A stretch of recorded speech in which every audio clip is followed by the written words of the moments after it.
আসসালামু আলাইকুম গাইস।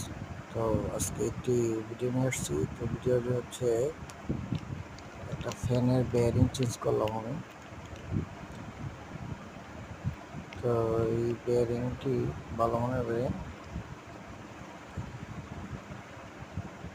বেয়ারিংটি খুলতে আমার একটু কষ্ট হয়েছে। তো ল্যাম্প দিয়ে হিট দিয়ে নিলে বেয়ারিংটা খুলতে অনেক সুবিধা হয়, কিন্তু হালকা হালকা হিট দেওয়া, গরম করে হালকা হালকা দিতে হয়। একবারে যদি আপনি হিট দেন সেক্ষেত্রে এটা রংটা পুড়ে যাওয়ার সম্ভাবনা আছে।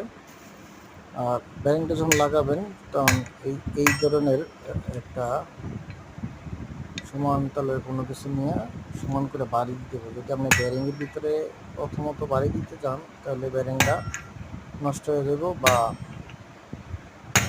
যে কেসিংটা আছে কেসিংটা ভেঙে যেতে পারে। সেক্ষেত্রে আমি একটা স্পিকারের পিছন সাইড নিচ্ছি, তো এটাতে আমি কাজ করলে আমার সুবিধা হয় আর কি। তো অনেকভাবে কাঠ দিয়ে করে।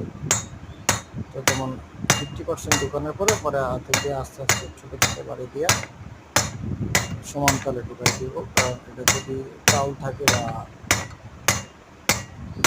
পাকা থাকে তো সেক্ষেত্রে কিন্তু আপনার আর্মাচারের সাথে আপনি বেরিংয়ের যে কয়েলটা আছে, এটা ফ্যানের যে কয়েলটা আছে এটা অ্যাডজাস্ট হবে না।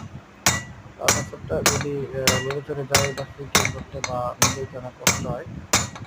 তো কিছু কম দামি ফ্যান আছে, এই ফ্যানগুলোর এই সমস্যা, আপনি ফ্যান খোলার সময় আর্মাচারটা খুলে আসবেন। তো খুলে গেলে তখন সেই ক্ষেত্রে এটা নিজের তো অনেক কষ্ট হয়। তো আমারও এটা খুলে গেছে, এটা আমি আবার কাট দিয়ে নিয়েছিলাম। তো অতটা কষ্ট হবে না মনে হচ্ছে।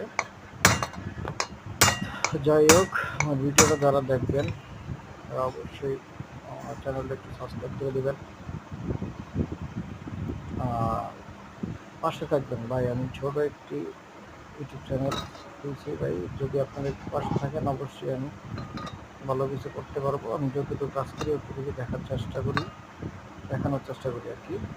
এই যে আর্মাচারটা এটা খুলে গেছে, তো এটা লাগাইতে আমার কষ্ট হয়েছে। যে আমি চিহ্ন দিয়ে রাখছিলাম যে উপর সেট কোনটা বা ভিতরে সেট কোনটা, আপনি যদি উপরে ভিতরে একটু চিহ্ন দিয়ে রাখেন তো যদি সেক্ষেত্রে খুলেও যায় সমস্যা নেই, হয়তো 2-3 বার একটু চেষ্টা করলে সুন্দর করে আগে আর্মাচারটার সাথে কয়েলটা মিলাইলে তারপরে তখন আপনি কেসিংয়ের ভিতরে আর্মাচারটা বসায় দিলে ঠিক হবে।